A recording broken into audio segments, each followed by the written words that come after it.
Hello friends, I Dr. Pankaj Kumar Goswami welcome you all again in the machine learning using Python series. Under this tutorial series, we have gone through already starting with the different kind of creation of the variables, assigning the different values, importing the library like the NumPy and the Pandas library here. And since couple of series we were working on the matplotlib because it is one of the most important aspect of a programming, because if you have a large data set values and it is always required to really represent the data into the way you wish to. So in this video we are just taking more example related with the plotting sequences in which you can have a better analysis of your programming, better analysis of your data set when you are looking for it. So here in this video we are going to discuss about the basically how to create the markers. That is much important, because if you have a waveform, then every time it may be required that you just create some marking values. So let's begin with it. So here those are the new one, I'm just telling to them. So here we are using for the Python, the platform to work on is the Google Colab. We can work on Jupyter, Spider as well as the Python IDE platform, but because of the convenience I'm choosing this to work for you, because you can work it anywhere. You don't require to pre-install software in your system. So that's why we are working on that. So go with the Google Colab first. So here we have our Google Colab directory in which we have already stored the programs. So since for the couple of weeks we are working on our first prog.ipynb file, so I'm continuing this file again. So anybody who is working on the Python for this machine learning tutorial series can easily ask. I can share this if you write in a comment box. Well, the Google Colab is now ready. So before going to start, don't forget to connect it. So meanwhile it is connecting, now we have a basically marker section. So we are going to demonstrate here how we can create the markers in our plots. So first of all, when you are just going to start your program, you have to decide in which domain you are working. So as you are going to work with the arrays, numbers, numerical arrays are there, set of data is here. So you have to start with the importing of your library. So you are importing first of all NumPy as NP. Is it a short form? Then after, because we are going to work with the plotting of data, so that's why we are having matplotlib dot pyplot as plt.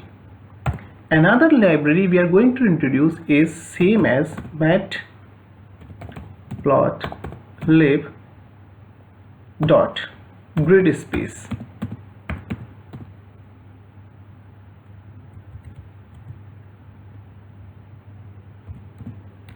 It is simple grid spec. So we are going to import this also as giving a simple name to it, grid spec. So the first of all we have worked on importing all the libraries. First library is for the purpose of calling all kind of arrays. You can easily assign and facilitate your script with the help of all the functions defined in it. Second, we are going to create the plots that we have already worked in the previous tutorials. And in the third one, we are having this grid spec. This grid spec is simply giving you to creating a pointer and markers. So let's see, we have connected here. It has been provided with a server, local server is already here. So let's first of all importing this library is completed. So first of all, as I'm just going to start this one, I'm starting with the importing of some list. How we can create the list? So first of all, we are defining a list.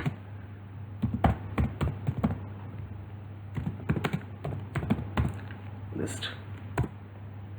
Here you may take any example to just create your list. I'm just taking an example to create my list as a case.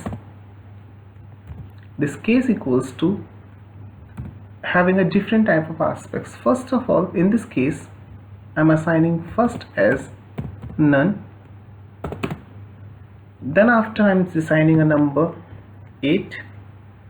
Then I'm just giving the two different values to this one, 30, 8. It's a coordinate kind thing.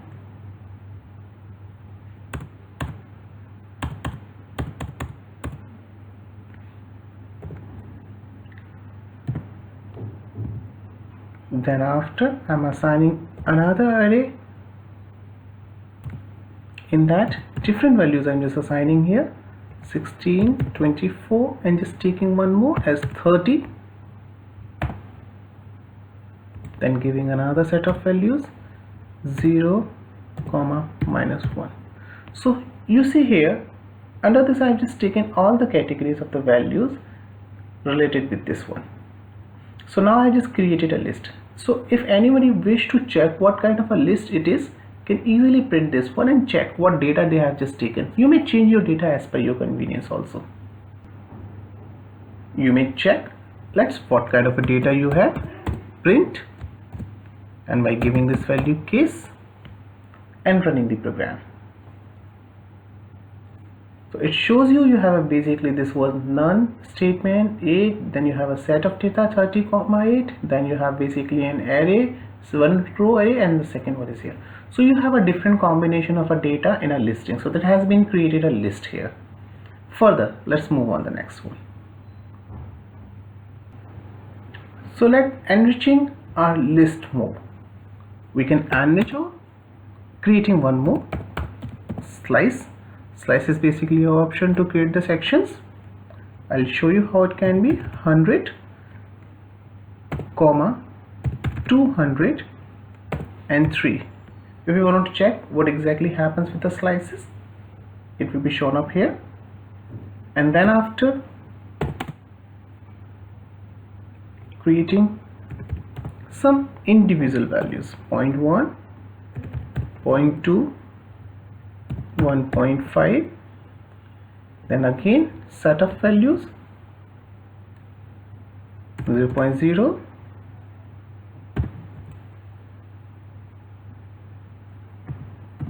in that we have 0.02, 0.1, and getting another set as 0.45, 2.1. See, this is nothing on a specific kind of a value. It is just only a randomization of the different set of values. So this is not a fixed value. You may take or you may choose your own variable values or list. It's not a fixed one. I'm just creating this one. I'm just giving only the variety to make you able to understand a particular values of this one. So let's running it out.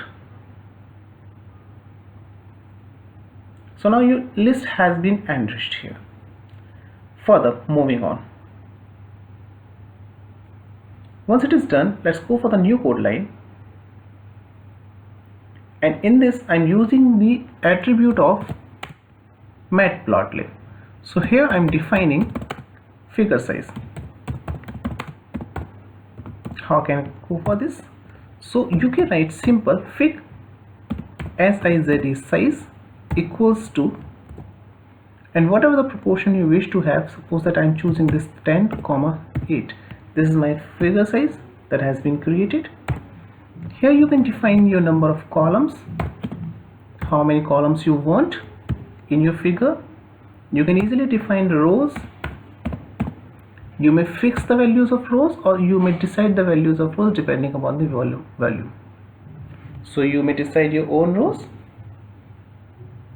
Suppose that in this case,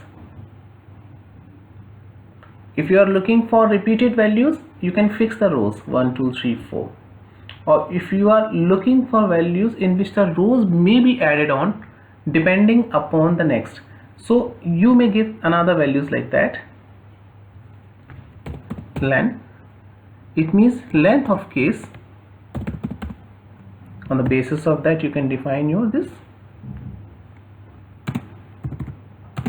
and can give the columns +1.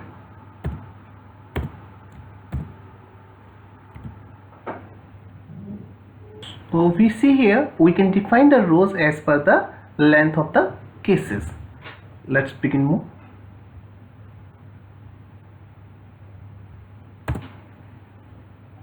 Then after we are going for what exactly we wish to plot, so we have to give some sequences of this marker. So like the Cartesian plot should be there. So we can define Cartesian plot.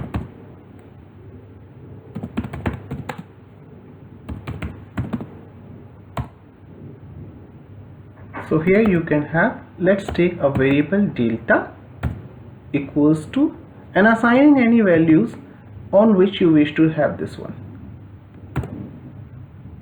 Defining two different variable x, np dot line space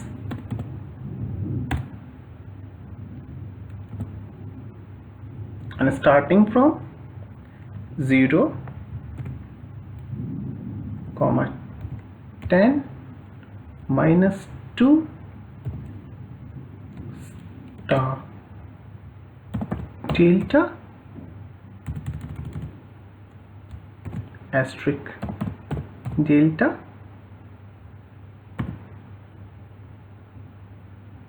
comma 200, and then after concatenating the value of delta. So basically this is nothing but you can create your own one, whatever the basically attribute you wish to give for your x you can create. So I'm just creating a numerical pi array for line space starting from 0 to 200. It means it is just reaching in between that and creating a difference as per this particular value, and plus adding the delta. This is just only equationary set I'm creating for some values. So you may choose your one, it's not a limited one, you are just only looking for this one. You can create anything you wish for you. Even you have a sine wave, you have a cos wave, anything you can have here in this one. So I just take an example and I'll change the value that will make you happy. Y np dot creating a sine, it is now creating a sine function sin x. Then I'm just creating concatenating 1.0, whatever the value is here I'm adding in that, then I'm adding delta in that.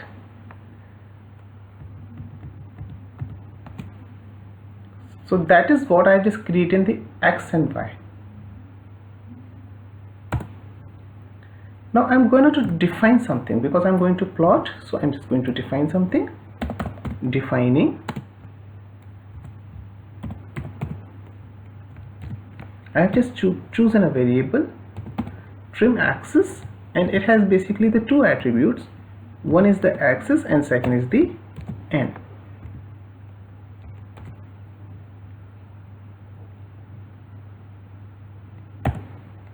And what is that function? Let's define that. What is axis? Axis is nothing but equal to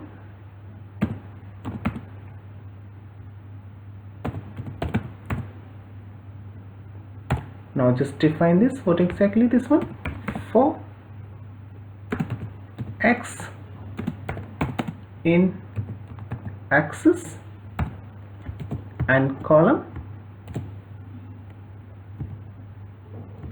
in the column. So basically this will be working for a loop starting from x in axis and column for n. X dot remove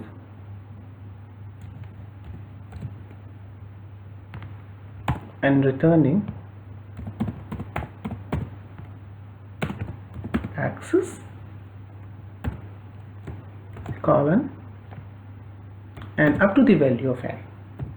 This shows this. So well, I'm just repeating this for you, what I'm just doing here in this section. First of all, I just define the figure size. You can define your own one. We'll change this. We can define the columns. Now I've just taken the rows. It is not independently of the constant value. it is basically the length of the cases. As whatever the case you are defined, how many cases you are defining, it is depending upon this one. Then we are defining the Cartesian plots. Cartesian plots are nothing. As you are going to plot the graph, you need to have this x and y.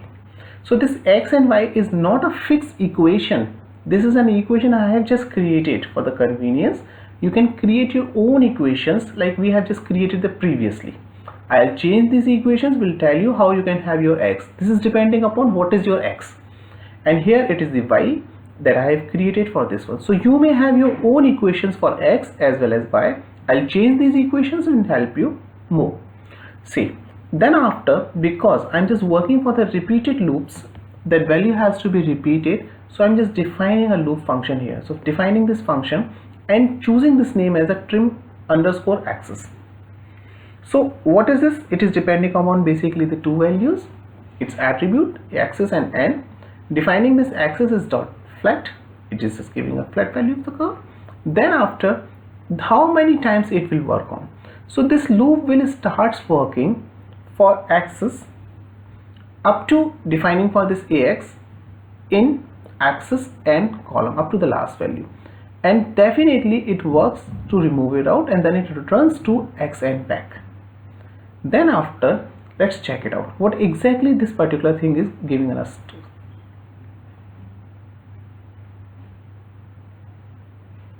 Actually this is nothing, this is simply just reducing us the axis. It means we are going to plot some graphs and then we are creating a simple sequences in which we are reducing some axis. How we are just going to reduce this axis? Let's see with the help of a plotting. So now let's we have a plotting of figure. First of all, we are going to plot this one, taking this as fig 1, comma, with respect to what? Axis. What is this? Plot dot subplots, and that subplots goes to, I have already defined that, you can define it here also, rows, cols. I have defined already all these rows and cols. Fig size that I have already defined, so that's why whatever the fig size I have already defined, this will come up here. Then I'm just giving constant layout,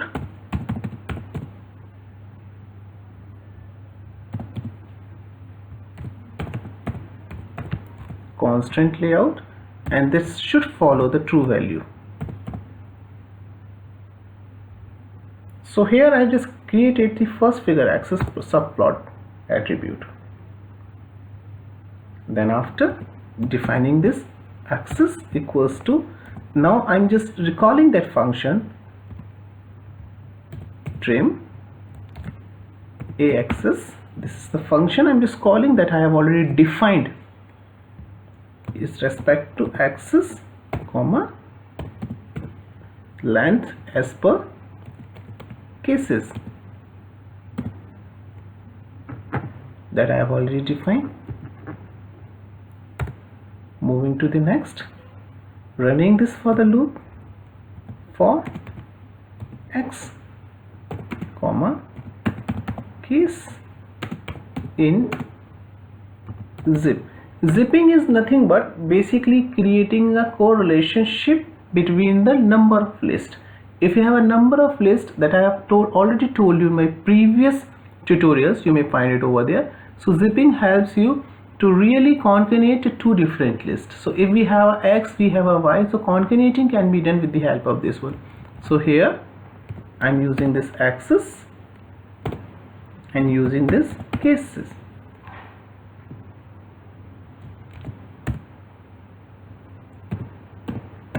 You may have a settling of your title, that is an optional depending upon you.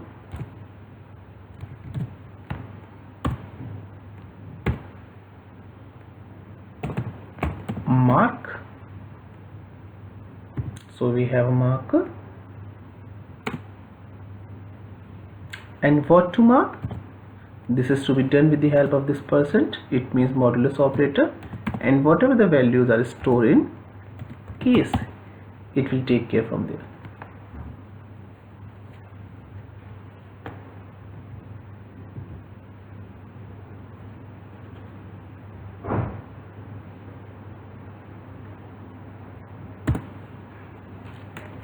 Next, taking the x plot,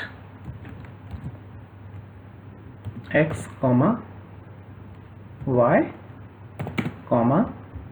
So now we are just going to define what kind of a symbol we wish to have. So we are just simply having this in a form of O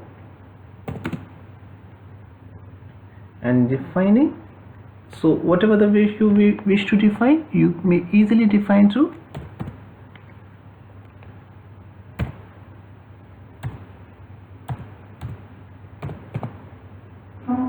so here you are just giving marker again,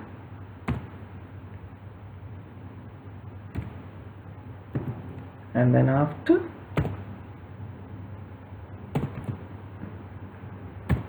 defining the values, and now mark every, this is an important one, mark every, so whatever the things will be there, this will mark every as per its case value.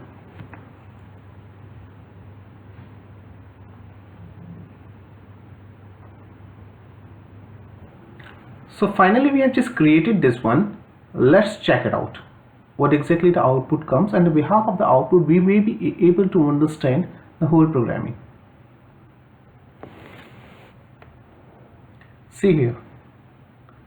So well, then we have just created this mark every. So here we have none of the marker, then we have basically the 8, then we have 30,8, then we have 16, 24, 30, then we have marker 0, mark every 0 minus 1, then we have a slicing of this one, and then after 0.1, 0.3, 1.5, and having 0 to 0.1 and 0.45, 0.1 coordinates. So if you see here, in this whole session we have just created a different kind of a mark every, whatever we have just created in a list. So the every part we have created in a list is available here, and that are being as a marker. So let's really understand this program. So beginning with this one, mark every, it is the first nowhere, it's not mark none. So the first of all, then we go for the mark every at the 8. Let's see how does it really work on. So it is giving on a space of every respect to that, it is creating a marker. Then after we are looking for this 30,8, and let's see the whole program to be understood. So well, beginning from this one, the first of all we have just created a list, and the list is consisting none, 8, 30,8, and another array, then another array, and then we have a slice of this one, and it is being converted into 3 slices, 0.1, 0.3, 1.5, and similarly again we have a sequence of set, and then this one. Finally we are defining the figure size, it's a simple one, and here we are just creating the columns, and the columns, then after we are looking for the rows, and those rows are independent depending upon the list value. So if suppose the list value increases, the number of rows will increases, and we are fixing into the 3 columns. Then we are defining the basically the x and y. So this particular section is totally depending upon you. Whatever you wish to create, you can create your own one, you can change your own equation so that you have an equation between x and a y. So here we are going to plot this y and x with respect to, here we have an x data set, and then we have a sine data set in respect to that. Here now the thing is, here we wish to repeat it with respect to the list, because we have an array, and in this array if we are going to really print this one, so it should have a sequence of this one. So let's we define a function. We have just defined this function trim axis and axis comma n, depending upon a value of this n up to what it I'm just taking this n, it's a fixed number. So axis equals to axis dot flat, and basically giving this one for x in axis n. It shows starting from the values of this one, it removes, it means it is showing whether the marker is to be here or not. So it is mentioned here reduced axis to n axis, all further axes are removed from the figure, and remaining things are removed completely. Whatever you wish to show, that is only the to be shown up here. Then I'm just defining this figure values into form of rows, column, figure size, constant. Layout is definitely fixed layout. Creating this function, now this is all the call of a function, what we have defined already. This is a call of a function starting from the values of the axes and running from the length of the axes. Whatever the length of the cases are there, it will run only up to that. Then I'm just repeating. This repetition shows the number of loops to be here. So I'm zipping all these values, axes with respect to the cases. Settling the title, this will be going up to all because we are running for the loop. This loop will be working with respect to number of cases, as we have 1, 2, 3, 4, 5, 6, 7, 8, 9, 10, 11. So these were the cases given to it. If suppose we want to change some more cases here, we can create like an example. I'm just giving another value of this 9.0 and I'm running it all.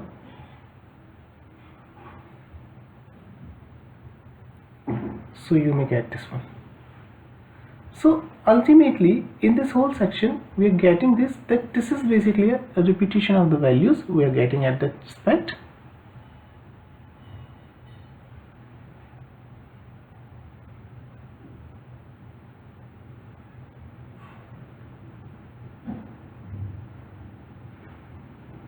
So as I have just created the next one, it is showing for this mark every for the 9. This is what the value. So it has only the one value, so that's why the marker is here. So the first of all, it has no values. On the second values, if we go for that, we have a basically 8. So now we have a basically showing up here. This 8 is here. And then we're going for the next 32.8. So this is to be shown up here for the 32.8 for the different values.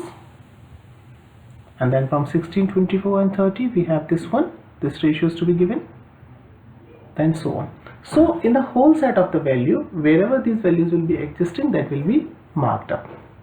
So I hope so you might be liking this one and would be able to really create your own subplots with respect to the marker values. Meanwhile, if you're finding any difficulty while doing this one, you can easily put your suggestion in your comment box. You can ask the questions to me. I can easily define that one and I'll create a video specifically for that. Till then, I hope so you would be enjoying this machine learning using Python and will be doing so good. Well, thank you very much. Take care. Bye bye.